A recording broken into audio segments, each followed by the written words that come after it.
नमस्कार दोस्तों, स्वागत है आपका आज के मुख्य समाचार में, जिसमें सबसे पहली बड़ी खबर में आपको बताएंगे कि बिहार में राबड़ी देवी ने भाजपा पर किया वार और नीतीश कुमार को क्या कहा आपको बताएंगे।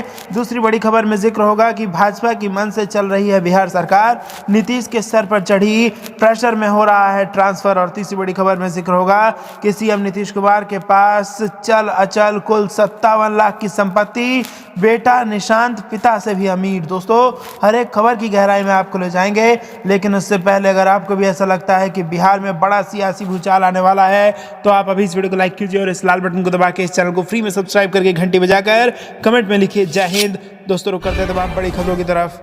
राबड़ी देवी ने बीजेपी पर किया वार, जानिए नीतीश को दोबारा गठबंधन में लेने के बारे में क्या बोली। जी हां दोस्तों, बिहार की पहली महिला सीएम रही राबड़ी देवी आज साल के पहले दिन की खुशियों के साथ अपना जन्मदिन भी मना रही हैं। इस मौके पर बड़ी संख्या में पार्टी कार्यकर्ताओं और नेताओं ने उन्हें बधाई दी। सभी को नव वर्ष की शुभकामनाएं देते हुए पूर्व मुख्यमंत्री राबड़ी देवी ने बिहार की जेडीयू भाजपा सरकार पर जमकर हमला बोला। उन्होंने कहा कि इन दोनों के अनैतिक गठबंधन ने बिहार को वर्चस्व की जंग में झोंक दिया है। पत्रकारों से बातचीत करते हुए राबड़ी देवी बोली कि बिहार में अपराध, भ्रष्टाचार और बेरोजगारी चरम पर है। उन्होंने कहा कि प्रदेश में पिछले कई दिनों से जूनियर डॉक्टर हड़ताल पर हैं, मरीज परेशान हैं। मुख्यमंत्री नीतीश कुमार पर हमलावर पूर्व मुख्यमंत्री राबड़ी ने कल एक ट्वीट में उन्हें 40 सीटों वाले अनुकंपाई मुख्यमंत्री की संज्ञा दे दी थी। आज उन्होंने कहा कि सीएम घूमने फिरने में मस्त हैं। भाजपा पर सत्ता के लिए कुछ भी कर गुजरने का आरोप लगाते हुए पूर्व मुख्यमंत्री ने कहा कि अरुणाचल में जैसे जेडीयू विधायकों को तोड़ा गया, वैसे ही कुछ बिहार में भी हो सकता है। क्या नीतीश कुमार को दोबारा विपक्ष के महागठबंधन में शामिल किया जा सकता है? इस सवाल पर राबड़ी देवी ने कहा कि जरूरत पड़ी तो पार्टी नेता इस पर विचार विमर्श करके फैसला लेंगे। पूर्व मुख्यमंत्री राबड़ी देवी ने कहा, बिहार की जनता के खुद को ठगा हुआ महसूस कर रही है। साल के पहले दिन कुछ अप्रिय नहीं बोलना चाहती, लेकिन प्रदेश के हालात ठीक नहीं हैं। 3 बार बिहार की कमान संभाल चुकी हैं राबड़ी देवी। राबड़ी देवी 3 बार बिहार की कमान संभाल चुकी हैं। वह पहली बार साल 1997 में 25 जुलाई को सीएम बनी। वह बिहार में सीएम पद की शपथ लेने वाली पहली महिला हैं। उनका पहला कार्यकाल 2 साल का रहा। दूसरे टर्म में और तीसरे टर्म में तक वह सीएम रही। दूसरे टर्म में उन्होंने 5 साल का अपना कार्यकाल पूरा किया। उन्होंने ऐसे वक्त में बिहार की कमान संभाली थी जब उनके पति लालू यादव को बहुचर्चित चारा घोटाला मामले में जेल जाना पड़ा था।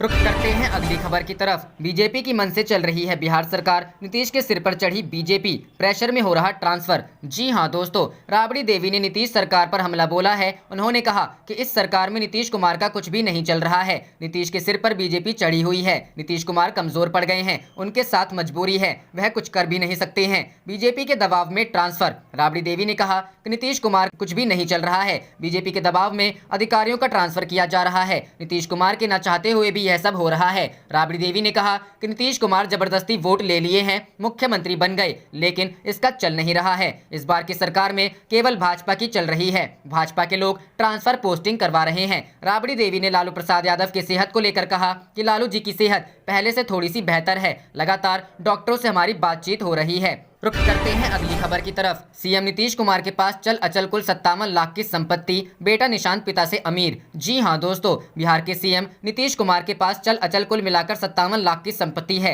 इस मामले में उनके बेटे निशांत अपने पिता से ज्यादा अमीर हैं। साल 2020 के अंतिम दिन मुख्यमंत्री ने अपनी संपत्ति का ब्यौरा दिया, जिसके मुताबिक उनके पास कैश के रूप में महज 35,000 रुपए हैं। बेटे निशांत के पास कैश तो पिता से कम सिर्फ 28,000 रुपए ही हैं, लेकिन उनके नाम पुश्तैनी संपत्ति होने की वजह से वह पिता से ज्यादा अमीर हैं। बिहार कैबिनेट विभाग की वेबसाइट पर डाले गए संपत्ति के विवरण के मुताबिक निशांत के पास अलग अलग बैंक खातों में 1 करोड़ से ज्यादा नकद और फिक्स्ड डिपॉजिट है, जबकि सीएम नीतीश कुमार के पास कोई फिक्स्ड डिपॉजिट नहीं है। नीतीश कुमार के पास 11,32,000 रुपए कीमत की एक फोर्ड कार है। उनके बेटे निशांत के पास 6.40 लाख रुपए की हुंडई कार है। निशांत के पास ज्वेलरी भी अपने पिता से ज्यादा है। सीएम नीतीश के पास 2 सोने की अंगूठी और 1 मोती जड़ी चांदी की अंगूठी है। इस ज्वेलरी की कुल कीमत 98,000 रुपए है, जबकि बेटे निशांत के पास 30 तोला सोना और अन्य कीमती जेवरात हैं, जिनकी कुल कीमत 20.73 लाख रुपए है। सुख सुविधा और आवश्यकता के अन्य साधनों में मुख्यमंत्री नीतीश कुमार के पास एक एयर कंडीशनर,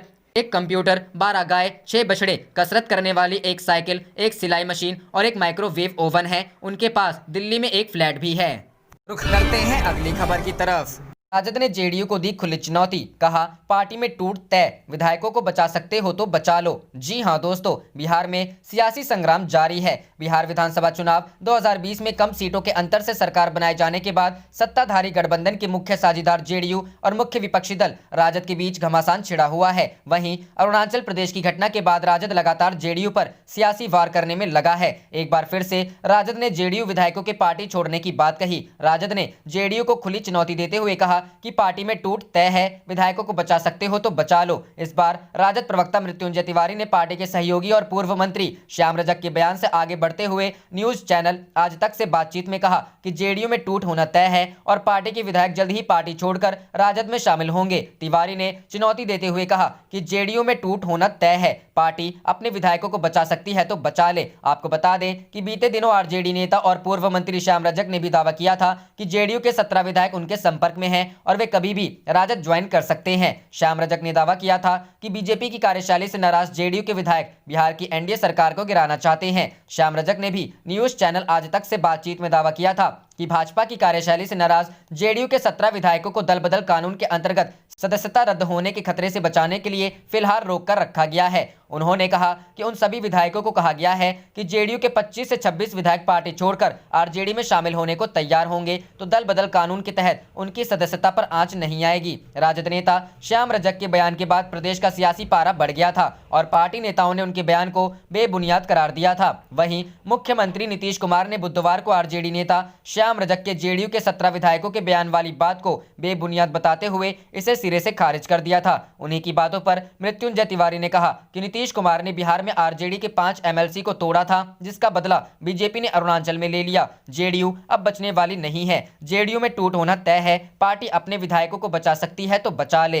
रुख करते हैं अगली खबर की तरफ। बिहार एनडीए में चल रही वर्चस्व को लेकर जंग और सूबे में बेरोजगारी समेत ये कई मुद्दे चरम पर पहुंचे। राबड़ी देवी, जी हां दोस्तों, बिहार की पूर्व सीएम एवं राजद नेता राबड़ी देवी और उनके पुत्र तेजस्वी यादव ने गुरुवार को एक बार फिर ट्वीट कर सीएम नीतीश कुमार के खिलाफ जोरदार निशाना साधा है। राबड़ी देवी ने ट्विटर पर लिखा कि बिहार में कई दिनों से जूनियर डॉक्टरों की हड़ताल जारी है, इस वजह से बिहार में मरीज बेहद परेशान हैं। साथ ही नीतीश कुमार के खिलाफ निशाना साधते हुए कहा कि 40 सीटों वाले अनुकंपाई मुख्यमंत्री घूमने फिरने में अस्त मस्त हैं। उन्होंने यह भी आरोप लगाया कि बिहार में अपराध, भ्रष्टाचार और बेरोजगारी चरम पर है। भाजपा जेडीयू के नैतिक ठगबंधन ने आपसी वर्चस्व की लड़ाई में बिहार को झोंक दिया है। बिहार विधानसभा में नेता प्रतिपक्ष एवं राजद नेता तेजस्वी यादव लंबे समय से रोजगार समेत विभिन्न समस्याओं को लेकर सीएम नीतीश कुमार के खिलाफ हमलावर हैं। तेजस्वी यादव ने ट्विटर पर लिखा कि घोर स्वार्थ की नींव पर टिकी बिहार की अनैतिक और अवैध सरकार ने मात्र 50 दिनों में ही 20 लाख नौकरियां, पढ़ाई, दवाई, कमाई, सिंचाई, सुनवाई व कार्रवाई जैसे जन सरोकारी मुद्दों को तिलांजलि देकर एक बार फिर से बिहार को ठगा है। तेजस्वी यादव ने कहा कि बिहार के किसान, बेरोजगार, शिक्षक, युवा और संविदा कर्मी सूबे की राष्ट्रीय जनतांत्रिक गठबंधन की नौटंकी देख रहे हैं। याद रहे, अरुणाचल प्रदेश में भाजपा द्वारा जेडीयू के 6 विधायकों को तोड़कर अपनी पार्टी में शामिल करा लिया गया है, जिसके बाद से ही बिहार सियासत में हलचल है। इसके अलावा इसी वजह से बिहार एनडीए में वर्तमान में टकराव की स्थिति देखने को मिल रही है, जिसका फायदा विपक्षी दल भी उठाना चाहते हैं। रुख करते हैं अगली खबर की तरफ। यूपी कांग्रेस अध्यक्ष अजय कुमार लल्लू ने राष्ट्रपति को पत्र लिख की योगी सरकार की शिकायत। जी हां दोस्तों, उत्तर प्रदेश कांग्रेस अध्यक्ष अजय कुमार लल्लू ने राष्ट्रपति रामनाथ कोविंद को एक पत्र लिखकर यूपी में संवैधानिक अधिकारों के कथित हनन और लोकतांत्रिक व्यवस्था को छिन्न भिन्न किए जाने की शिकायत की है। लल्लू ने यह पत्र मंगलवार को लिखा था और इस पत्र में राष्ट्रपति का ध्यान पिछले 28 दिसंबर को कांग्रेस के 136वें स्थापना दिवस पर पार्टी द्वारा आयोजित कार्यक्रमों को सरकार द्वारा रोके जाने की तरफ रहा। प्रदेश कांग्रेस अध्यक्ष अजय कुमार लल्लू ने पत्र में कहा है कि पार्टी के स्थापना दिवस पर लखनऊ के प्रदेश कांग्रेस मुख्यालय से पद यात्रा निकालते हुए हजरतगंज स्थित महात्मा गांधी की प्रतिमा पर पुष्पांजलि अर्पित करने का कार्यक्रम रखा था, लेकिन स्थानीय पुलिस प्रशासन ने बिना किसी स्पष्ट आदेश के उक्त पद यात्रा को रोक दिया और राष्ट्रपिता की प्रतिमा पर पुष्पांजलि अर्पित नहीं करने दी। प्रदेश कांग्रेस अध्यक्ष ने कहा, यह कोई पहली घटना नहीं है जब कांग्रेस के किसी कार्यक्रम को पुलिस ने इस तरह रोका हो। उन्होंने कहा कि किसी भी राष्ट्रीय पार्टी, खासकर कांग्रेस को, जिसका इतिहास भारत के इतिहास से सीधा जुड़ा हो, उसे अपना स्थापना दिवस मनाने से अलोकतांत्रिक तरीके से रोकना देश में स्थापित विधिक परंपराओं को रोकने जैसा है। करते हैं अगली खबर की तरफ। अरुणाचल की घटना के बाद बिहार एनडीए में मचे घमासान में आरजेडी तलाश रही मौका। जी हां दोस्तों, हाल ही में संपन्न बिहार विधानसभा चुनाव में बहुमत से कुछ ही दूर रहे राष्ट्रीय जनता दल के नेतृत्व वाला महागठबंधन इन दिनों सत्तारूढ़ राष्ट्रीय जनतांत्रिक गठबंधन में शामिल घटक दलों के रिश्तों में पड़ी गांठ के जरिए मौके की तलाश में है। अरुणाचल प्रदेश में जेडीयू के 7 विधायकों में 6 के भाजपा में शामिल हो जाने के बाद बिहार सरकार में शामिल जेडीयू भाजपा के गठबंधन में गांठ उभर आई है। इसकी बानगी जेडीयू राष्ट्रीय कार्यकारिणी की बैठक में भी दिखी थी। इसके बाद तो जेडीयू के प्रदेश अध्यक्ष वशिष्ठ नारायण सिंह के अरुणाचल प्रदेश की घटना से हम लोगों को तकलीफ तो जरूर हुई है के बयान ने जेडीयू के नेताओं के उभरे दर्द को सार्वजनिक कर दिया। सिंह ने यहां तक कह दिया कि ऐसी घटनाओं का दिल और दिमाग पर तो असर पड़ता ही है। अरुणाचल की घटना के बाद जेडीयू के उभरे इसी दर्द को आरजेडी ने सियासी हथियार बनाया और मौके की तलाश में जुट गई। राजद के वरिष्ठ नेता और पूर्व विधानसभा अध्यक्ष उदय नारायण चौधरी ने तो नीतीश कुमार को प्रधानमंत्री बनने तक का ऑफर दे दिया। चौधरी ने कहा नीतीश कुमार को मुख्यमंत्री का पद छोड़ देना चाहिए और राजग से बाहर हो जाना चाहिए। उन्हें तेजस्वी यादव को नई सरकार बनाने में मदद करनी चाहिए। 2024 में राजद नीतीश को प्रधानमंत्री पद के उम्मीदवार के रूप में उनका साथ देगा। इधर राजद के नेता शिवानंद तिवारी ने तो अरुणाचल प्रदेश की घटना को चुनाव में जेडीयू के खिलाफ लोजपा के द्वारा उतारे गए प्रत्याशियों से जोड़ते हुए कहा कि भाजपा अब जेडीयू को समाप्त करने की तैयारी में है। उन्होंने भी नीतीश को एनडीए के साथ छोड़कर महागठबंधन में आने तक की सलाह दे दी। बिहार के पूर्व मंत्री और राजद नेता श्याम रजक ने बुधवार को जेडीयू के 17 विधायकों के संपर्क में रहने का दावा कर बिहार की सियासत को और गर्म कर दिया। उन्होंने कहा कि जेडीयू के 43 विधायकों में से 17 उनके संपर्क में हैं जो नीतीश कुमार की सरकार को गिराना चाहते हैं। जाने से पहले आप इस वीडियो को लाइक कीजिए और इस लाल बटन को दबा के इस चैनल को फ्री में सब्सक्राइब करके घंटी बजा लीजिए। आप देख रहे थे आपका अपना चैनल धड़ाधड़ न्यूज। जय हिंद, जय भारत।